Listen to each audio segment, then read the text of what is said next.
আপনি যদি নতুন হন আজকের ভিডিও দেখার পর আপনিও বানাতে পারবেন এই সুন্দর অ্যান্ড মজাদার কেকটা। আসসালামু আলাইকুম everyone, welcome to Leya's hidden kitchen. চলেন শুরু করা যাক। শুরুতে শুকনো উপকরণগুলো চেটে নিব। প্রথমে দিয়ে দিয়েছি হাফ কাপ ময়দা, সাথে 1 টেবিল চামচ কর্নফ্লাওয়ার, 1 চামচ বেকিং পাউডার। এরপরে একটা ছাঁকনি দিয়ে চেটে নেব এবং উপকরণগুলো মিশিয়ে নেব। এরপর একটা মিক্সিং বলে 2টা ডিম নিয়ে নেব। ডিম থেকে কুসুম দুইটা আলাদা করে নেব। সাদা অংশটা কিছুক্ষণ বিট করে নেব।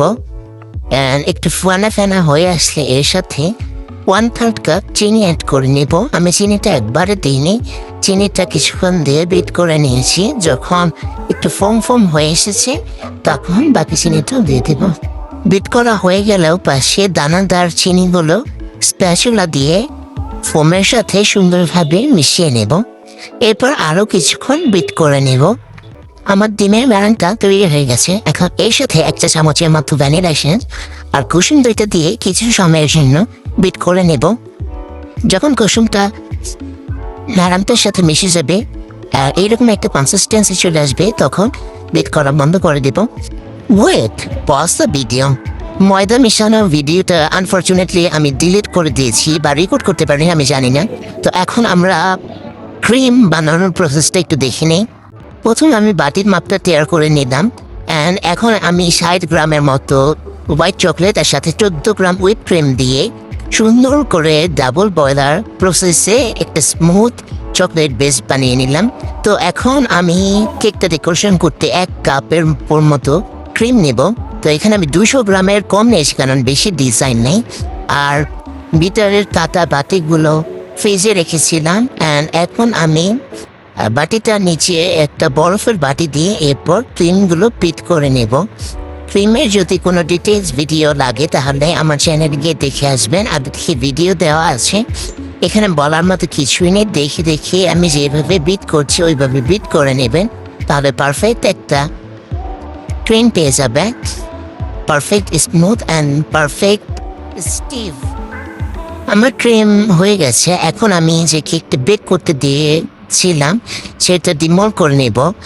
তো আমি আপনাদের সাথে কেকের বেকের ভিডিওটা শেয়ার করতে পারি, সেজন্য দুঃখিত। তো দেখুন, আলহামদুলিল্লাহ আমার কেকটা অনেক বেশি সফট হয়েছে। নিচে একটু পোড়া লেগে গিয়েছিল, তো ওইটা আমি নাইফের সাহায্যে একটু উঠে নিলাম। এখন আমি 2টা স্লাইস করে নিব, যেহেতু এটা 1 পাউন্ডের একটা কেক, তাই 2টা স্লাইস করে নেব।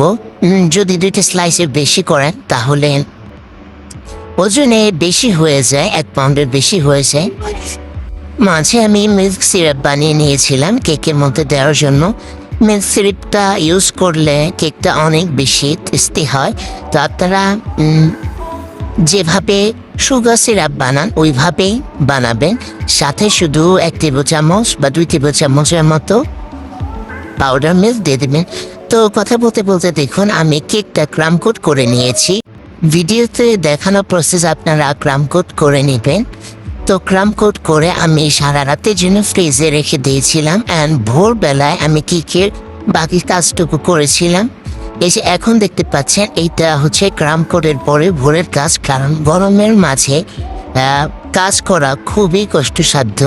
ক্রিম গলে যায়, থাকতে চায় না। তো উপরে আমার কাজগুলো হয়ে গেছিল। আর পাশের ডিজাইনটা আমি 1M নোজেল দিয়ে করে নিয়েছিলাম, দাগ টেনে। আর উপরে রোজগুলো আমি 2D নোজেল দিয়ে করে নিয়েছিলাম। উপরে আমি চারপাশে 2D নোজেল দিয়ে রোজগুলো দিয়েছিলাম, এভাবে দেখতে খুব ভালো লাগে। তো আমার চারপাশে দেওয়া হয়ে গেছে। আমি একটু ফাঁকা দেখা যাচ্ছিল, ওইখানে আমি ছোট ফুল দিয়ে দিয়েছিলাম। আমি নিচে ওই 2D নোজেল দিয়ে ছোট ফুল দিয়ে দিয়েছিলাম। তো আমি এখানে একটা গন্ডগোল করেছিলাম, এখানে আমি সবুজ পাতা দিয়েছিলাম। তো এটা আমার কাছে ভালো লাগছিল না, তাই আমি ক্রিমগুলা উঠিয়ে ফেলেছিলাম। শেষে আমি কিছু সাদা সুগার বল দিয়ে দিয়েছিলাম। তো দেখুন, সম্পূর্ণ কাজ করার পর আমার কেকটা দেখতে এইরকম হয়েছিল।